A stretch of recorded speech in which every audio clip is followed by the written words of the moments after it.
Howdy, it's Kyle talking about Dollar General because they're everywhere. Whenever I drive cross country, it never ceases to amaze me just how many of these things there are, but not just that, the size of some of these towns where I'm seeing them pop up. I've seen these in towns with fewer than 1,000 people, in counties with fewer than 1,000 people. So here I want to talk about the situation, just how many of them there are, how bad is it, but I'll also take the role of Dollar General themselves to kind of argue for it. Could there be possibly anything good going on with this? But yeah, there are Dollar Generals in the US everywhere.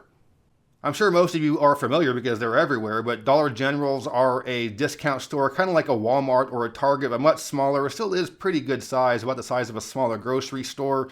The parking lots are usually pretty decent size, so not as big as a big box type store, but I mean, they're all over the country. So normally when we think about the big box stores that has destroyed small towns all throughout the US, it's going to be Walmart. That's the big one, right? So you've seen Walmart show up in just about any small town in the US, and there are over 4,500 Walmarts in the country right now. That's quite a few. So and you'll see them in towns as small as 5,000 or so, and you'll see plenty of places in the US where the downtown is kind of derelict, maybe a couple of things open, but mostly shut. And the edge of town is a big Walmart supercenter with a big parking lot full of cars. So that's pretty common all throughout the US, especially in the South. So, but Walmart doesn't go to towns that small.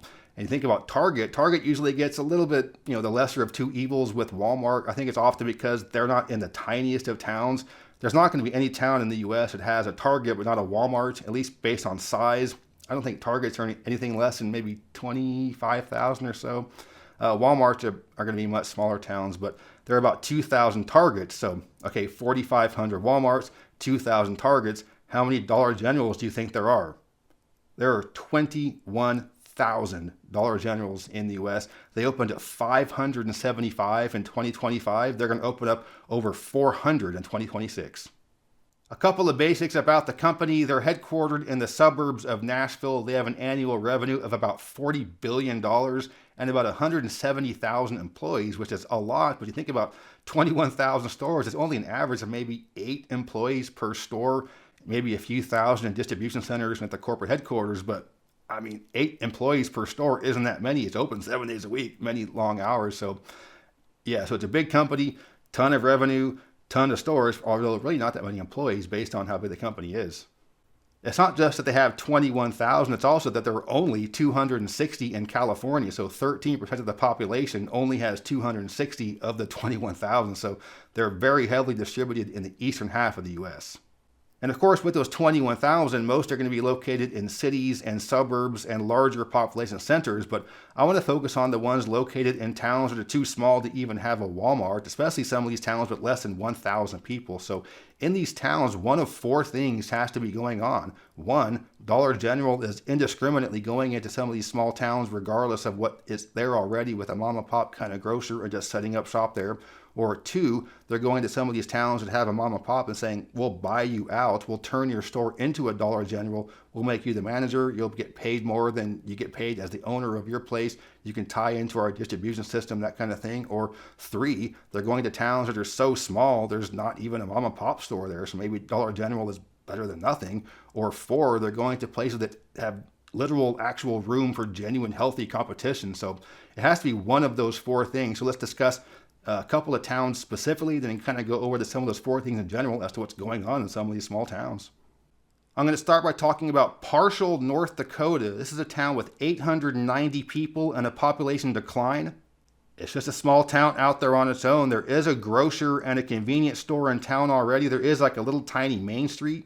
So it already has this stuff, but there is a Dollar General in town as well. But Parshall is New York City compared to Faith, South Dakota, with 350 people, a population decline, and a Dollar General. Same thing here, real small town, a couple of small businesses, and a little tiny business district. You already have the Prairie Oasis Mall with Lynn's Dakota Mart and Villa's Health and Beauty. That's pretty much all you're going to need in a town this small. But nonetheless, there is a Dollar General in this town to compete with the few things that are right there in that little downtown. And then how about Thedford, Nebraska? Population of 200 people. And not just that, the county only has 670 people. But despite that, there is a Dollar General in this town. I'm not going to go over all of the small towns that have a Dollar General, but you look at this map here. This is western Kansas. These are nothing but small towns. At the far east of this map is where you have Wichita, a few of them clustered right there, but the rest of those are pretty small towns. And look at this map. At the southeast corner is Oklahoma City. The south central part is Amarillo. Think what's just northwest of Oklahoma City and north of Amarillo. A whole lot of nothing, but a bunch of Dollar Generals. But it's not just the Great Plains. You also see quite a few Dollar Generals in New England, especially Vermont. There are 42 Dollar Generals in Vermont. The state only has 650,000 people, but they have 42 Dollar Generals. But you look at the kind of places that they are located, whether it be Vermont and Maine or the Great Plains or wherever, they tend to be in poorer towns and counties. Often these towns have struggling economies, very few job opportunities. And as you've seen here, most of these towns have population decline. So it can be disturbing to think about how in 20 years you can drive through all these towns across the country and the only business in that town will be a Dollar General. So now I want to go into more detail about the 4 scenarios I was discussing as to what might be going on with Dollar General going to some of these really small towns. The first is that they're just indiscriminately going to any of these towns. They don't care if they're going to knock mom and pop out of business. So here I would think that these towns are so small, less than 1,000 people, that everybody knows everybody. They all know the grocer there. So you think they would rally behind the grocer when the big Dollar General comes to town, but nonetheless, these places are open, they have employees, and people shop there. So there could be many things going on here. So say the local grocer, maybe he's a jerk. It's a small town gossip. Maybe they go to that store. They have to go there because it's the only store in town. Maybe Ewalt, the guy that owns this store here in Thedford, maybe he's just a complete horrible person. Nobody wants to go there. I mean, I doubt that's the case, but it might also be a case of, in some of these small towns, if you've been to these really small town independent grocery stores, the brands in there are things you've never heard of. I don't know where some of these brands of food come from. And so maybe people don't want to shop at the local grocery store and buy these random kind of weird looking brands. Dollar General at least has the major brands. Maybe they feel more comfortable with that. So, but still, I would think if a Dollar General is coming to a town that small, that people would be not going there. I mean, that's what I would think in a town that small. But again, people work there, people shop there, they're still doing business. Okay, so the second is that maybe they're going to some of these towns and buying out the local grocer and just saying, hey, we'll make your store a Dollar General. So I'm not sure if there are any of those at all, but the places I've been looking at, some of these towns that are really small, there is a grocer there. So there is a competition there. There is something else they're competing against. So they haven't gone to these grocers and said, hey, we'll turn your store into this. But I have heard of that happening with other type major grocery stores and other type of convenience stores.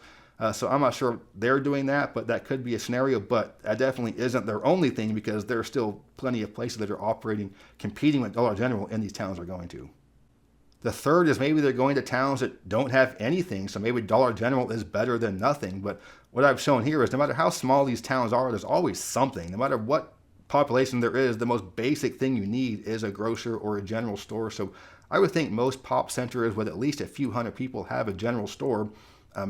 If they were going to towns that had literally nothing, then you could say, well, that's better than nothing. But I don't think that's the case. Any town they're going to already has something there.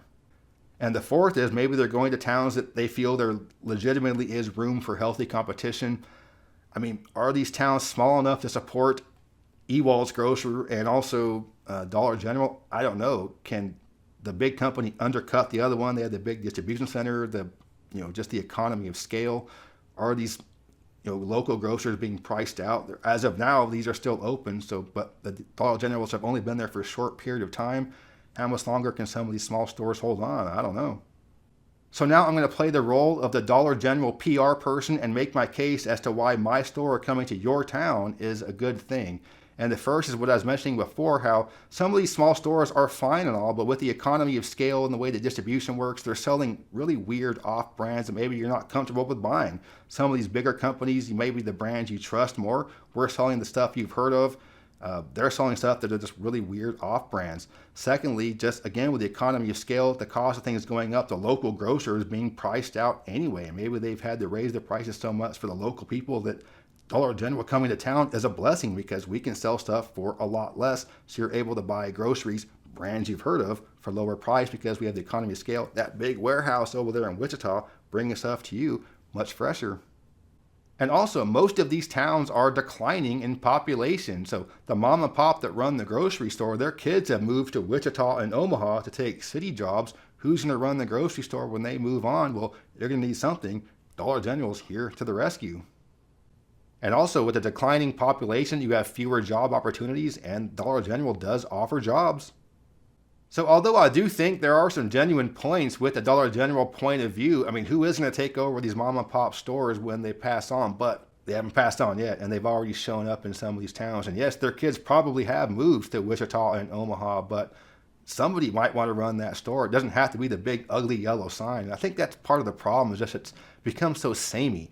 You have the same samey stuff in the exurbs and the suburbs all across the U.S., the same strip malls, the same big box stores, everything looks the exact same. But at least in the biggest of cities and the smallest of towns, we still have some unique aspects to it. But when we're seeing all these little tiny grocery stores go away and just become Dollar Generals, we're losing a lot of the soul of our rural areas. And we've seen it a lot, again, in the suburbs and exurbs, but I want to at least keep the big cities and the small towns somewhat unique. The Walmart experiment has been going on long enough to where we know the results, and it hasn't been good. So Walmartification of small towns across the U.S. has not been good for local business. It's not been good for the national economy either, as it's kind of just taken over everything with Walmart. So is Dollar General going to be even worse for these towns that are too small to even have a Walmart? And I mean, it's hard to say right now. Again, most of these towns are losing population anyway, but I don't see how every little tiny town in America having that big ugly yellow sign is going to help. So there's my little rant on Dollar General and just what's going on in some of these small towns they're going to. If you enjoyed this video, please give me a thumbs up to let me know you approve, and subscribe to this channel if you're interested in learning more about geography from a nerd with niche topics like this. But yeah, thanks for watching. Geography King signing out. I want to give a special thanks to my superior patrons for their support. If you're interested in becoming a superior patron or perhaps an Erie or Huron patron, check out my Patreon page. The link is in the description. As always, thank you very much.